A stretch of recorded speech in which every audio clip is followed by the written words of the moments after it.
Bismillah, Ustaz, bolehkah minta nasihatnya untuk ikhwan yang sudah ingin sekali menikah, namun belum ditemukan jodohnya.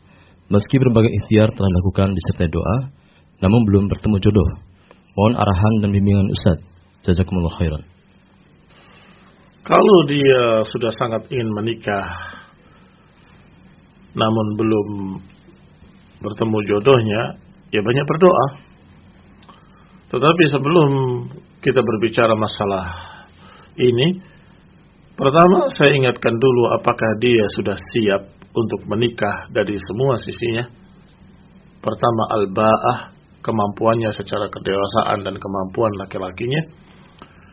Yang kedua, apakah dia mampu juga sudah bisa mencari penghasilan sendiri, artinya sudah memiliki ma'isyah, bisa menghidupi keluarga nantinya. Apakah dia sudah memiliki ilmunya? Dan yang berkait semuanya dengan itu, ini semua saya ingatkan, mengapa? Barangkali jangan-jangan Allah belum temukan jodoh karena Allah menginginkan engkau lebih berilmu lagi, belajar lagi. Atau mungkin engkau masih belum siap. Kita husnudzan kepada apa yang Allah takdirkan.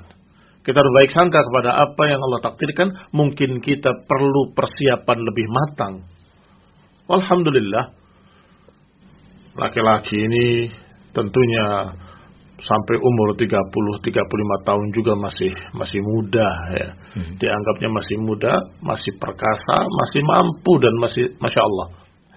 Bahkan saya katakan lebih matang, lebih bagus ya. Taib.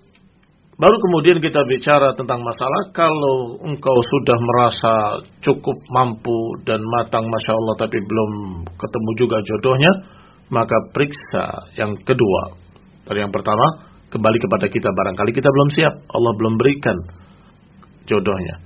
Tapi yang kedua, mungkin dalam keadaan engkau terlalu memilih-milih. Yang ini terlalu tinggi, yang ini terlalu pendek, yang ini terlalu begini, yang ini terlalu begitu, yang ini kok enggak begini, ya putih sih putih tapi begini, yang itu ya bagus sih bagus tapi enggak putih. Susah sekali memilihnya. Padahal Rasulullah SAW menyatakan dengan kalimat tunkahu al-mar'ah li arba', wanita itu menikah karena 4. Karena kecantikannya, karena kekayaannya, karena kedudukannya, karena hartanya, atau karena agamanya. Tetapi kata Nabi, fadfar bidatid din taribat yadak. Ambillah yang bagus agamanya, kalau enggak celaka kamu. Artinya disuruh oleh Nabi untuk menjadi patokan utama adalah din, agama. Dan catatan pentingnya yang perlu saya sampaikan bahwa agama bukan ilmu yang dihafal. Kebanyakan orang salah mengira bahwa din adalah ilmu agama yang dihafal. Sehingga saya sudah ambil hafidhah, sudah ambil dari lulusan ini, ternyata enggak karuan dia. Namanya din itu adalah yang diamalkan pada dirinya. Sehingga tidak cukup dengan, dia punya ilmu tinggi. Tetapi tanyakan pada orang sekitarnya, tanyakan pada keluarganya, tanyakan pada orang yang kenal dengannya, bagaimana dia salihah atau tidak. Bagaimana pengamalan agamanya, bagaimana akhlaknya, itu din. Sehingga sering di dalam ucapan-ucapan dalam bahasa Arab, dalam ucapan para ulama, kalimat din dengan ilmu dipisahkan. Dipisahkan dalam artian mereka akan berkata kalau mensifati seorang, Masya Allah, lahu ilmun wa din. Lahu ilmun wa din. Dia punya ilmu dan punya agama. Ilmu kembali pada teorinya, artinya dia alim, memiliki menghafal ilmu hadis, ilmu ini, ilmu itu. Sedangkan din adalah yang diamalkannya. Dia saleh. Mutadayyin. Mutadayyin itu berakhlak mulia, beragama yang lurus, ibadahnya bagus, semangatnya juga dalam mengamalkan sunnah bagus.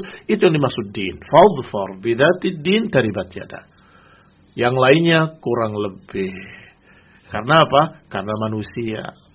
Kalau manusia itu ada saja kekurangannya.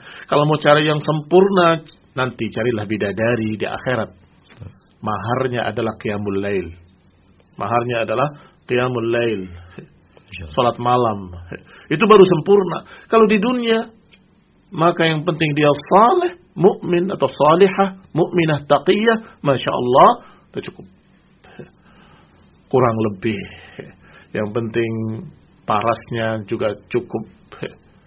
Tidak perlu sampai 9,9. Demikian pula tinggi pendeknya, gemuk kurusnya. Itu insya Allah kata orang witing tresno jalalan soko kulino. Mudah-mudahan benar melafatkannya.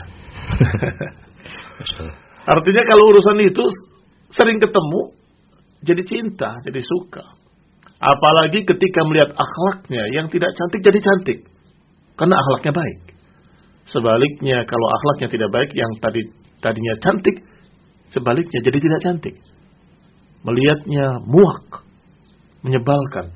Mengapa? Karena akhlaknya tidak baik. Sehingga akhlak itu utama. Itu yang kedua. Jangan terlalu rumit mencarinya. Harus ini, harus ini, harus ini, harus ini. Saringannya itu terlalu rapat. Ya nggak dapat. Ya. Nah, melonggarkan sedikit. Standarnya diturunkan. Ya, turun dikit aja. Yang penting agamanya bagus gitu. Oh, Masya Allah. Nah.